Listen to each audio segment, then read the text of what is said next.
자, 오늘 주님의 제자로 살아가야 할 때라는 제목으로 하나님 말씀을 증거하겠습니다. 우리는 지난 시간까지 감사에 대해서 살펴보았습니다. 우리가 감사할 수 있는 것은 나를 인도하신 그 하나님의 은혜가 있기 때문에 감사할 수 있고, 뿐만 아니라 내 영혼을 소생시켜 주신, 다 죽어가고 있는 내 영혼을 살려주신 하나님의 은혜에 감사할 수 있고, 또 지난 금요일에 나누었듯이 우리가 감사할 수 있는 것은 내가 무엇을 얻어서가 아니라, 자격이 있어서가 아니라 하나님께서 주신 그 은혜, 그 감사에 대해서 우리가 쭉 살펴보았습니다. 그래서 과연 우리가 이 감사를 이제는 무엇인지를 알고 있을 때 이것을 감사로 끝나는 것이 아니라 내 삶으로 살아낼 수 있어야 되는데요, 그 중에 첫 번째가 바로 우리가 제자로 살아가야 할 필요가 있고, 우리가 제자로서 어떻게 살아가야 할지를 한 번 더 우리가 말씀을 통해서 은혜를 나누고자 합니다. 우리는 보통 나는 하나님을 믿습니다 라고 이야기를 합니다. 그런데 어떤 교인이 좋은 교인이고 그렇지 않은 교인인가를 구별할 수 있는데요, 좋은 교인은 하나님 말씀을 그대로 가감없이 듣고 순종합니다. 그러나 그렇지 않은 교인은 내 마음에 드는 말씀만 골라서 듣는다는 것이죠. 오늘 본문 말씀을 보면은 사도 바울이 이렇게 얘기합니다. 내가 그리스도를 본받는 자가 된 것 같이 너희는 나를 본받는 자가 되라. 어쩌면 굉장히 교만하게 보이는 이야기 아니겠습니까? 사도 바울이 나를 본받는 자가 되라 라는 이 말, 제가 이 부분을 영어 성경에 찾아보니까 이렇게 표현하고 있습니다. 내가 예수님을 따라 살려고 노력하고 애쓰고 힘쓰고 목숨 걸고 예수님 따라 살려고 했던 이 모습을 본받으십시오 라는 뜻인 거예요. 그러니까 사도 바울의 온전함, 완전함, 어떤 스펙이라든지 나의 능력을 닮아라, 본받으라, 이것이 아니라, 자기의 노력이 아니라 내가 주님을 닮아가려고 하는 이 모습을 본받으라는 것이죠. 여러분, 주님을 따른다, 과연 무엇일까요? 세상과 같은 방식으로 나는 살지 않겠다, 이 고백이 주님의 제자, 주님에 따른다는 것이죠. 여러분은 지금 삶의 방식이 어떻습니까? 나는 세상과 같은 방식으로 여전히 살아가고 있습니까? 아니면 하나님 말씀 방식으로 하나님이 원하시는 뜻 가운데 살아가고 있습니까? 빌립보서 4장 9절을 보니까 너희는 내게 배우고 받고 듣고 본 바를 행하라. 그리하면 하나님의 평강이 너희와 함께 계시리라. 아멘. 사도 바울은 빌립보 교인들에게, 자, 여러분들은 내게 배우고 받고 듣고 본 바를 행하십시오. 사도 바울을 보면서 그런 얘기해요. 그리하면 하나님의 평강이 여러분과 함께 할 것입니다. 담대하게 이야기를 하죠. 우리가 예수님의 제자로 살아간다는 것은 내가 세상에서 어떤 것을 얻어서가 아니라 제일 중요한 하나님의 평강이 나와 함께 하시기 때문에 우리가 주님의 제자로 살아가는 것이죠. 이게 제자의 삶이라는 것입니다. 우리가 제자로 살아간다는 것은요, 교육자가 되는 게 아닙니다. 가르치는 자로 끝나는 게 아니라는 거예요. 교육자는 사실 내가 전해야 될 말만 하면 됩니다. 예를 들어서 부부싸움을 하고 나서 어떤 자리에서 여러분 사랑하며 사십시오 말할 수 있어요. 왜냐? 교육자니까 가르치면 되니까. 내 삶은 중요하지 않아요. 가르치면 되니까. 그렇지만 제자는 다르다는 거예요. 제자는 가르치는 것으로 끝나는 것이 아니라 그 가르침대로 내가 살아내야 한다는 것입니다. 만약에 제가 이 강단에서 설교하는 제가 가르치는 것과 저의 삶이 다르다면 저는 설교자가 아니라 교육자가 되겠죠. 어제 총신대 총장이신 박성규 목사님을 만나서 식사를 했습니다. 교수님들과 식사를 같이 하면서 이런 이야기를 하는 거예요. 총신대의 기숙사가 너무 낡아서 재건축을 해야 되는 거예요. 그런데 금액이 엄청 큰 액수가 들어가서 후원자들을 막 모집하고 후원의 밤 이런 것도 하는데 하나님이 이런 마음 주셨대요. 네가 먼저 헌신하는 삶을 살지 않고 너는 누구에게 헌신을 요구하고 있느냐. 그래서 이 목사님은 큰 금액을 마음 바뀔까 봐 바로 은행에 가서 헌금을 계좌이체를 했어요. 그랬더니 아내에게 의논도 하지 않은 채 이렇게 하니까 아내에게 이야기했을 때 혹시 놀라진 않을까, 혹시 뭐라 하지 않을까 이런 마음이 들었는데 아내 사모님이 이렇게 말씀하시는 거예요. 여보, 절대로 그거 당신은 했다고 자랑하지 마. 여러분, 절대 교만하면 안 되고 겸손해야 돼. 이 말에 목사님은 또 감동을 받은 거죠. 그런데 저는 옆에 있던 교수님이 이렇게 얘기하는 거예요. 목사님의 말씀은, 총장님의 말씀은 그렇다 치고 이 교수님이 강의하러 올라갈 때마다 그 건물의 한쪽 게시판에 보면 릴레이 금식 기도표가 총신대학교에 붙어 있답니다. 그런데 1번 첫 번째로 총장님의 이름이 있다는 거예요. 그러면서 강의를 하러 가면서 교수님은 그걸 보면서 은혜를 받는 거예요. 감동을 받았다는 거예요. 그러면서 그 자리에서 이 총장님은 말씀하신 대로 삶을 살아내는 분이십니다. 제가 인정합니다. 그러니까 수많은 학생들에게 존경을 받고 교계에서도 존경을 받는 분이 되었다, 이런 얘기할 때 참 저 자신의 모습을 돌아보게 되었다는 겁니다. 여러분, 우리가 이 땅을 살아가면서 예수님의 제자로 살아간다는 것은 주님을 따라가는 것이고 주님을 닮아가는 것입니다. 우리가 예수님의 제자가 되겠다라고 하는 것은 예수님을 믿습니다, 여기에서 끝나는 것이 아니라, 내가 교인입니다, 내가 신앙생활 합니다, 여기에서 끝나는 것이 아니라 나의 삶도 따라와야 된다는 것이죠. 예수님의 제자로 삶을 사는 사람은 이렇게 말할 수 있을 거예요. 사도 바울처럼 나처럼 사십시오. 나를 본받으십시오. 나의 잘남이나 완전함이나 실력이나 경험을 이야기하는 게 아니에요.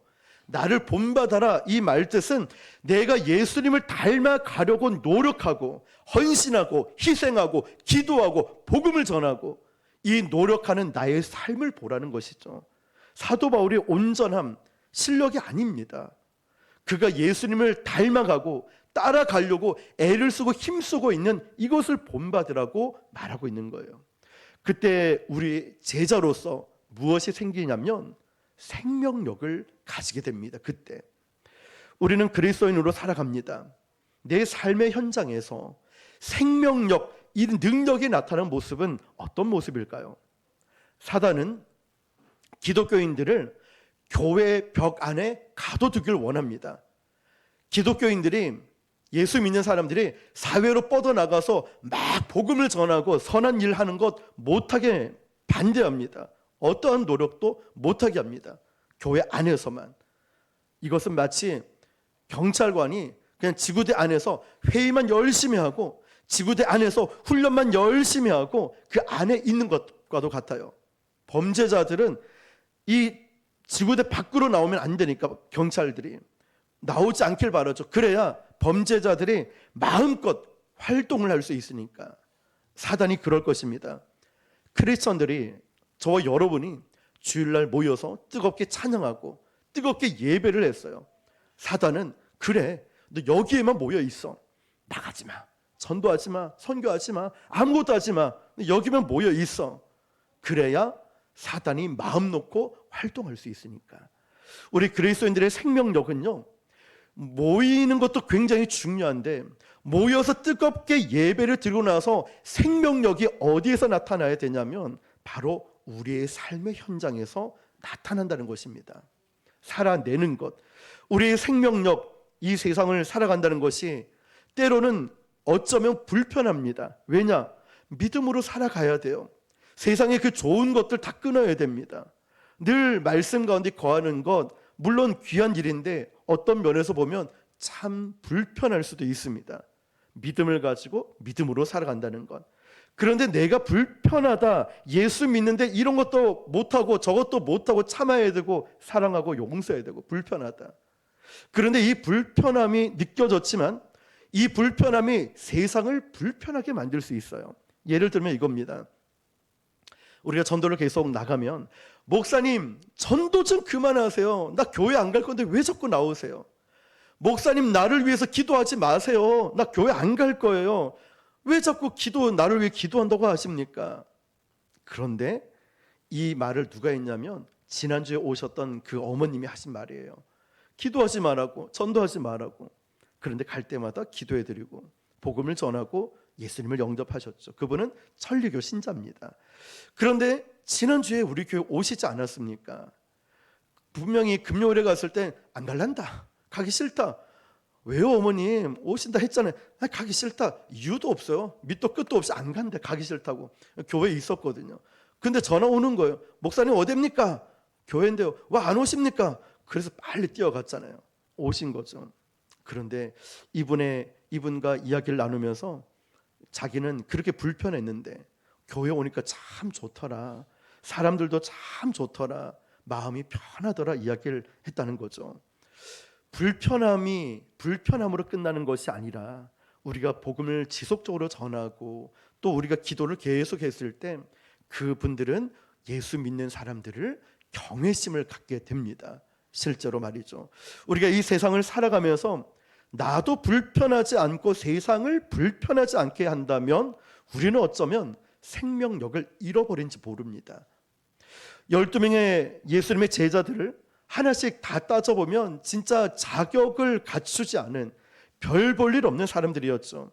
그러고 보니까 예수님은 자격을 갖춘 사람을 부르는 것이 아니라 누군가를 부르셔서 제자로 만들어 가셨다는 사실이에요. 넌 자격이 되니까 오케이. 너 세리. 너 이거 돈 많네. 부자네. 실력 좋네. 오케이. 이게 아니었어요. 자격 없는 자를 불러서 예수님은 제자화 시켜 가셨다는 거예요. 종종 사역을 하다 보면은 우리 성도들 가운데 제가 이렇게 봉사를 좀 해주시면 어떻겠습니까? 좀 섬겨 주십시오. 이러면 어떤 분들은 이렇게 얘기합니다. 목사님 저는 자격이 안 됩니다. 저는 부족해서 안 됩니다. 이것은 제자의 모습이 아니라는 것이죠. 하나님은 우리의 자격을 보고 부르시는 것이 아니라 이미 택하고 부르시고 능력 주시고 다듬고 하나님이 만들어서 쓰시겠다는 거예요. 자격이 아닌 거예요. 세상은 자격을 말할지 몰라도요, 주님은 자격을 말하는 게 아니라 우리에게 요구하시는 건 한 가지예요. 순종이에요. 순종. 그러므로 우리가 기억해야 될 것은 주님의 제자가 된다는 것은, 주의 일을 한다는 것은 자격에 문제가 있는 것이 아니라 하나님이 나를 부르셨다는 것, 여기에서부터 시작하는 겁니다. 요한복음 15장 16절에 너희가 나를 택한 것이 아니요 내가 너희를 택하여 세웠다라고 했습니다. 택하신 주님이 책임져 주시는 거예요. 그런데 자꾸만 우리는 뭘 얘기하죠? 자격을 이야기하고 실력을 얘기하고 가진 것을 말합니다. 하나님이 나를 택하시고 나를 부르셨다는 확신이 여러분에게 있습니까? 저는 은혜 받고 처음으로 고백했던 것이 하나님이 나를 택하셨구나, 하나님이 나를 부르셨구나, 이걸 느꼈습니다. 확신했어요. 저는 초등학교 때부터 기억으로는 부흥 강사 목사님이 오시면 기도 받는 걸 그렇게 좋아했습니다. 안수 기도 받는 걸. 그래서 늘 기도를 받았던 기억이 납니다. 그런데 그 안수 기도를 받을 때마다 무언가 모르게 마음에서 계속 꿈틀거리는 게 일어났어요. 그때는 신앙이 없고 믿음이 조금 약하니까 몰랐어요. 그게 무엇인지. 마음이 뜨거워지고 마음이 편안해지고 뭔가 움직이고. 그런데 한 가지는 알았어요. 하나님이 나와 함께 하시구나, 하나님이 나를 쓰시겠구나. 어린 나이에 그걸 확신할 수 있었어요. 그런데 은혜를 받고 나서도 제 삶에 달라진 게 하나도 없었어요. 단지 하나님이 나를 택하셨다, 쓰실 것이다, 이 믿음만 갖고 있었죠. 그런데 저에게 열리는 길은 신학교로 가는 게 아니었어요. 어떤 사역이 열리는 것이 아니라 저는 제가 좋아하는 대로 컴퓨터를 전공했는데 나는 왜 신학교를 안 가지? 왜 이쪽으로 갔을까? 왜 길이 열리지 않을까? 그런데 마음 한구석에는 확신을 갖고 있었어요. 언제가 될지 모르지만 하나님이 나를 쓰실 것이다. 왜냐? 그때 받은 은혜가 있고 부르심에 대한 확신이 있으니까. 그래서 저는 교수님하고 사업을 쭉 해나가면서도 하나님의 부르심이 있다면 나는 즉시로 순종해야지, 이 마음이 있었거든요. 길 가다가 복음 전하시는 순복음교회 교육자분을 만나고 그때 제가 순복음 신학을 이제 가게 되었죠. 그때 말씀하신 게 기도해 보세요. 하나님의 부르심이 있는 것 같다고. 저는 기도해야 되지만 할 필요를 못 느꼈어요. 왜냐? 이미 저는 알고 있었으니까. 이미 확신을 갖고 있었으니까. 그렇게 해서 모든 것을 다 내려놓고 신학을 가게 되는 결단을 하게 되었죠. 사랑하는 성도 여러분, 하나님께서 만약에 저와 여러분을 단점을 보면서 너는 이게 단점이야, 탈락, 너는 이거 단점이야, 탈락, 이렇게 결정하시는 분이 아니라 하나님은 그 장단점이 아니라 우리 존재 자체를 보시면서 우리를 택하시고 나의 인생을 바꾸어 가시는 분이십니다. 그러므로 우리가 주님의 제자가 되겠다, 주님 따라 살아가겠다 결심하면 우리 가슴이 뜁니다. 왜 뛸까요? 하나님이 나를 바꾸실 거니까, 하나님이 나를 변화시킬 거니까, 하나님이 나를 인도해 가실 거니까 가슴이 뛰는 거예요. 우와, 하나님이 나를 어떻게 쓰실까? 하나님이 나를 어떻게 변화시킬까? 하나님이 어떻게 나에게 이 능력을 주실까? 가슴이 뛰는 거죠. 로마서 8장 31절 35절에 그런즉 이 일에 대하여 우리가 무슨 말 하리요?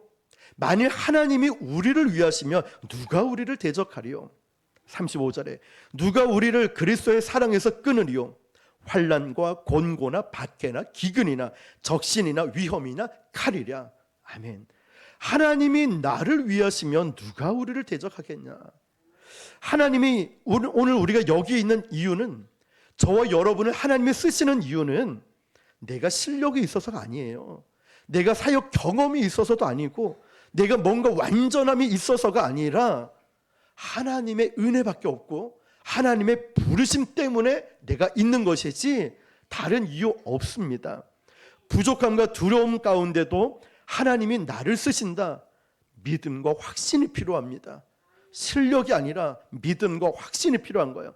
어떤 누구 때문도 아니고 환경 때문이 아니라 그 와중에도 나를 쓰신다는 믿음과 확신이 나에게 있어야 됩니다. 그런데 여기서 중요한 건 이거예요. 반드시 이때 시험이 오는데 경계해야 될 것은 자만심입니다. 자만심, 교만한, 나 아니면 안 돼, 나니까 이 정도지. 자만심, 교만함. 하나님이 앞에서 우리가 끝까지 변질되지 않고 쓰임받는 것은, 붙들어야 될 것은 한 가지, 늘 가난한 마음이에요. 가난한 마음. 오늘도 하나님의 은혜로 제가 여기 서 있고 하나님이 나를 붙들어 주시지 않으면 나는 아무것도 할 수 없습니다. 이 믿음 안에 서 있을 때 제자로서의 자격을 갖추는 것이고 우리는 변질되지 않고 하나님 앞에 쓰임받는 것입니다. 오늘 불렀던 찬양 기억하시죠? 보소서 주님 나의 마음에 선한 것 하나 없습니다. 없어요. 선한 게 없어요.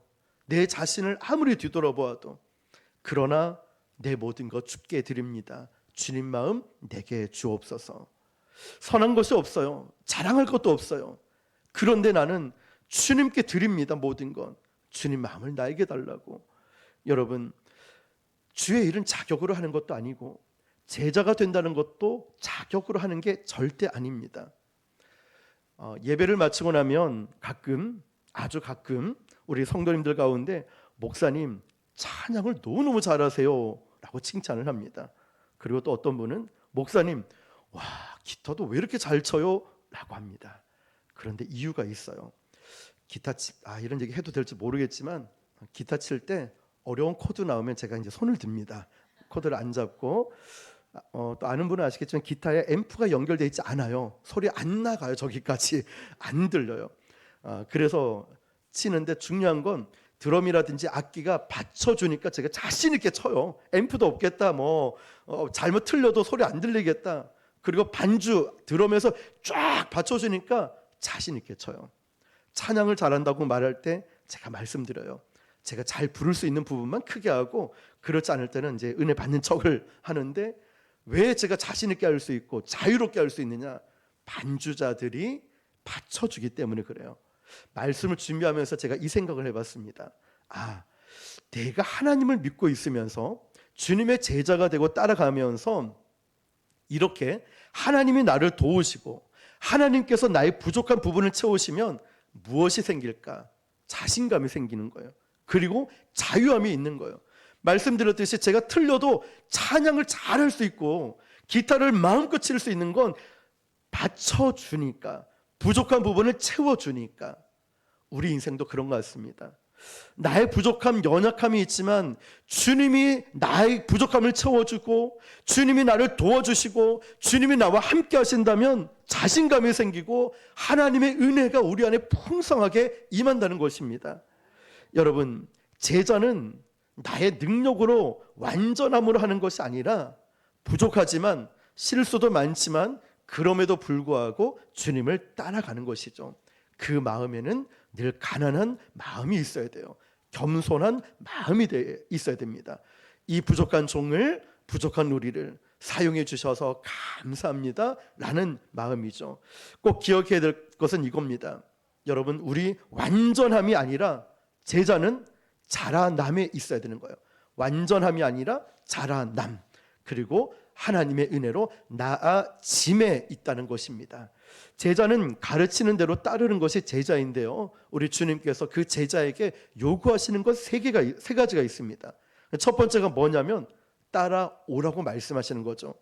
예수님이 제자들을 부르셨을 때 너희는 나를 따르라고 말씀하셨어요. 그런데 제자들이 잘 따라갔습니까? 중간에 배신도 하고 도망가기도 했잖아요.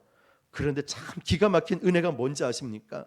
부르심을 받고 예수님을 따라가면서도 배신하고 또 도망가고 그랬음에도 불구하고 예수님은 그 제자들을 포기하지 않았다는 거예요. 끝까지 붙잡아 주시고 놓지 않으셨다는 거예요. 그러니까 여러분, 우리가 부족하고 연약하지만 내가 예수님을 따라갈 준비가 되어 있어야 되는 거예요. 이게 중요한 겁니다. 자격 실력을 이야기하는 게 아니라 주님, 저는 어떤 상황에도 주님 따라갈 준비가 되어 있습니다, 고백을 하는 것이죠. 요한복음 21장에 보면 부활하신 주님이 제자들 앞에 나오는 장면이 나옵니다. 베드로에게 3번을 물으시죠. 네가 이 모든 것들보다 나를 더 사랑하느냐? 주께서 아십니다 고백하고 난 다음에 예수님은 사명을 주시죠. 내 양을 먹이라, 내 양을 치라. 그때 베드로가 엉뚱한 질문을 베드로답게 얘기하죠. 요한복음은 요한이 기록했는데 예수님의 사랑을 많이 받는 제자 중에 하나가 요한이었거든요. 그런데 베드로가 질투하는 마음과 저 요한은 자꾸만 예수님 곁에서 사랑을 받고 있지, 이게 자꾸 요한에게 시선이 가는 거예요. 그때 예수님은 아주 진지하게 내 양을 먹이라, 내 양을 치라 진지하게 말씀하셨는데 베드로가 뭐라고 하죠? 예수님, 쟤는 앞으로 어떻게 됩니까? 쟤는 어떻게 됩니까? 아니, 제가 순종하겠습니다, 양을 잘 치겠습니다, 이래야 되는데 예수님 저 요한을 보고 쟤는 어떻게 되겠습니까? 그때 예수님이 뉘앙스가 이거예요. 야, 신경 꺼. 다른 사람은 어찌하든지 너는 신경 꺼. 이 표현인 거예요. 너는 오늘부터 나를 따라. 다른 사람 신경 쓰지 말고 너만 기도 열심히 하고, 너가 예배 잘 드리고, 너가 전도 열심히 하고, 너가 사랑하고, 그러면서 신경 끄라는 거예요. 지금까지 너는 네 마음대로 살아왔지만 이제 너는 네 십자가를 짓고 이 일을 감당하게 될 것이다, 예수님 말씀하셨습니다. 사실 우리가 주님을 따라가는 데 있어서 큰 방해가 되는 것이 뭘까요? 늘 다른 사람을 의식하는 거예요. 예수님, 쟤를 너무 사랑하시는 것 같아요. 아니, 쟤는 왜 이렇게 능력과 실력도 주고 얼굴도 이쁘고 잘생기고, 나는 왜 그래요? 우리 집안은 왜 그래요?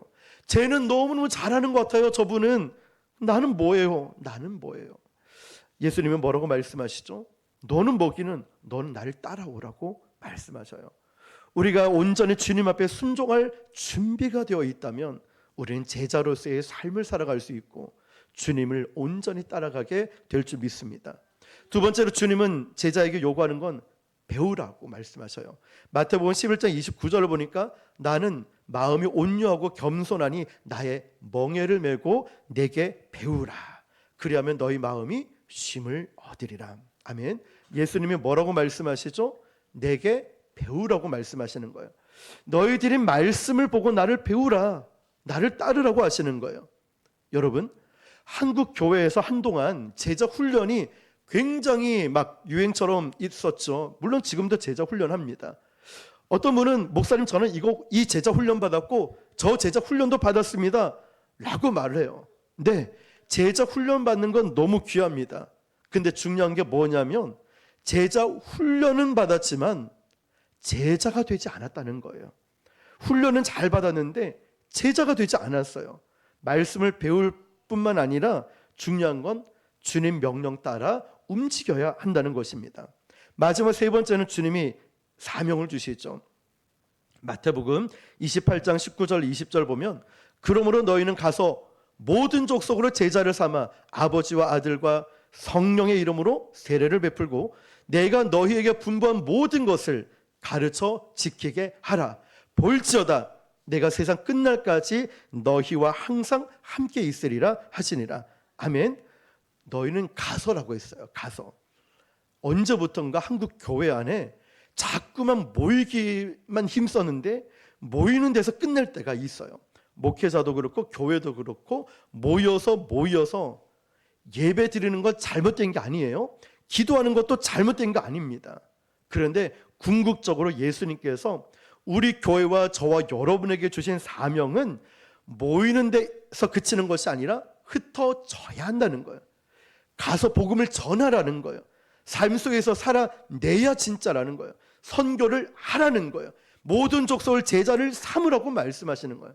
어떻게 해요? 너희는 가서. 우리에게 말씀하시는 거죠. 교회가 세상과 분리가 되는 것이 아니라 세상 속에 들어가라고 말씀하시는 겁니다. 저는 이런 꿈을 꿉니다.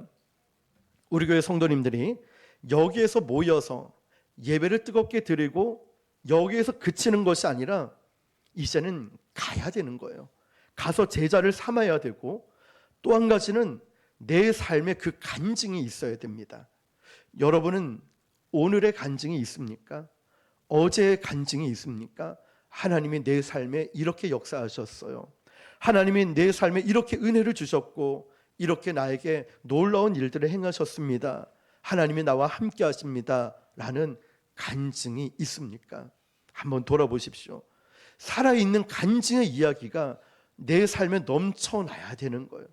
우리가 대화를 할 때도 셀 모임을 할 때도 또 아이들을 가르칠 때도 이런 주님이 행하신 간증들이 날마다 넘쳐나야 한다는 것이죠. 우리가 제자를 삼는다는 것은 너희는 가서 모든 민족을 제자를 삼으라고 했는데 모든 사람을 책임지라는 뜻은 아닙니다. 왜냐하면 예수님 역시도 12제자만 제자를 삼으셨다는 거죠. 예수님은. 그런데 우리가 뭐라고 이렇게 많은 사람 모두를 책임지겠습니까? 그 뜻이 아니라 중요한 건 우리 앞에 놓여져 있는 사람에게 우리가 어떤 영향력을 끼칠 수 있는가, 이걸 말하는 거예요. 이것을 섭리적 관계라고 합니다. 섭리적 관계. 우리 성도님들이 예를 들면 이거예요. 집에 가서 야 아들아 딸아 내가 부곡 순복음 교회 다니고 나서 너무 큰 은혜를 받았고 하나님 살아계심을 경험했고 말씀을 듣고 나서 내 믿음이 자라나기 시작했어. 내 삶이 변했어. 자, 우리 주변에 있는 사람, 가장 가까이 있는 사람에게 이렇게 말하는 것, 섭리적 관계라는 거죠. 몇 사람이 모이고 얼마나 많은 숫자에 대한 중요한 게 아니라 나로 인하여서 내 옆에 사람이 변화를 줄 수 있는 스토리, 간증, 이게 섭리적 관계라는 거예요. 내가 있음을 통해서 내 옆에 사람이 바뀌고 있는가?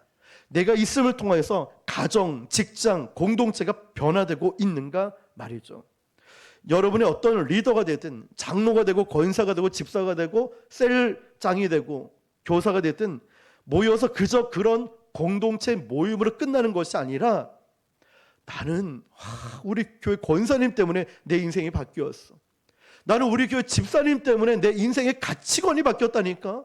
나는 우리 청년들 예배 드리는 거 보면서 내가 예배를 어떻게 드려야 되는지 배웠어. 바뀌는 것. 야, 부곡 순복음 교회 가니까 다르더라. 내 인생이 완전 달라졌어. 물론 첫 번째가 하나님의 은혜인데요. 눈에 보이는 우리 권사님, 집사님, 우리 청년들, 우리 모두를 보면서 바뀌는 역사들이 일어나는 것.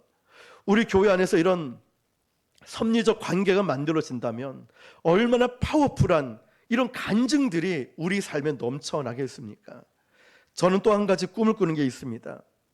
왜냐하면 다른 교회에서 우리 교회 예배 드릴 때 하시는 말씀들 피드백 같이 듣거든요.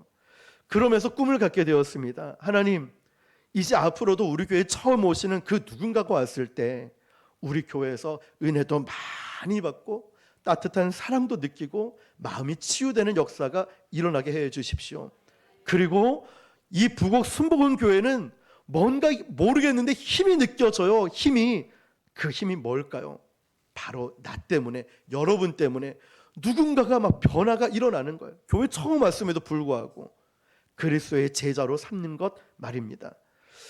아시겠지만 몇 주 전에 저 뒤쪽에 우리 교회에 딴 청년이 와서 예배를 드렸습니다. 마스크를 쓰고 있어가지고 제가 저 사람이 누굴까 도무지 모르겠는 거예요. 그런데 나중에 예배 끝나고 보니까 제가 고등부를 담당할 때 이 아이와 거의 3년을 넘게 동고동락을 했던 것 같아요. 매일 기도하고 부모님이 교회로 못 가게 해서 교회에서 같이 잠을 잔 적도 있고 막 이런 친구였어요. 그런데 정말 수년 만에 찾아왔어요. 이제 부산에 왔다가 인사하러 왔다는데 너 지금 뭐 하고 있냐 물어봤더니 특전사로 있다는 거예요. 해외 파병도 자주 나가는 특전사래요. 그 청년과 이야기를 나누고 나중에 또 전화 통화를 하는데 뭐라고 이야기하냐면, 목사님, 제가 특전사가 딱 됐는데 훈련소에서 훈련을 받고 있는데 첫 월급에 이렇게 들어왔어요. 품위 유지비라고 명목으로 돈이 들어왔다는 거예요. 품위 유지비. 야, 군대 좋아졌네. 품위 유지비 그런 것도 있냐고. 그런데 목사님, 훈련을 받고 있는 신분임에도 불구하고 대한민국 특전사라는 품위를 지켜야 된대요. 그래서 특전사는 비 올 때 우산 쓰면 안 되고 우비를 쓰든 우비가 없으면 비를 맞고 가야 되고, 덥다고 함부로 팔을 거지거나 행동 거지도 잘못하면은 헌병대에 끌려간대요. 그러면서 품위를 잘 지켜야 된대요. 어떤 품위요? 특전사로서의 품위를 얘기하는 거죠. 저는 그 이야기를 들으면서 참 인상적이었습니다. 우리가 예수님의 제자로, 우리가 예수 믿는 사람으로 살아가는데 나는 과연 예수님의 제자로서 품위를 지키고 있을까? 나는 과연 목사로서, 여러분 권사님, 집사님, 여러분 성도로서 그 믿음의 품위를 지키고 살아가고 있을까? 대한민국 특전사뿐만 아니라 장교도 그렇겠죠.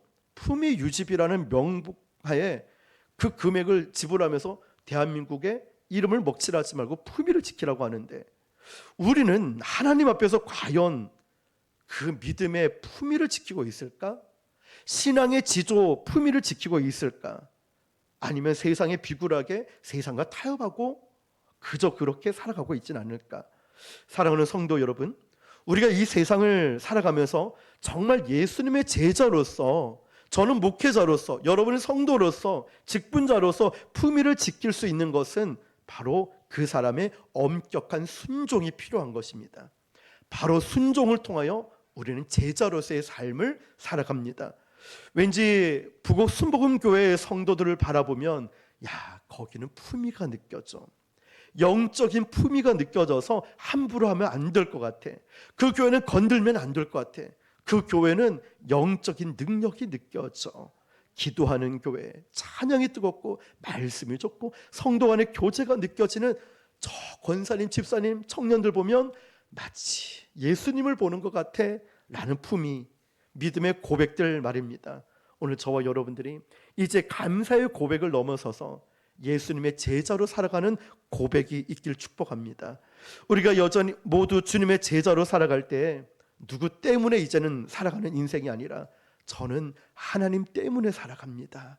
하나님 때문에 직분을 감당하고 찬양하고 예배합니다. 하나님, 제가 신실하게 저에게 맡겨주신 사명을 잘 감당하는 주님의 제자가 되게 해 주십시오. 이런 영적인 제자의 품위를 지키며 믿음으로 살아가는 저와 여러분 되시기를 주님의 이름으로 축원합니다. 기도하겠습니다. 오늘 주신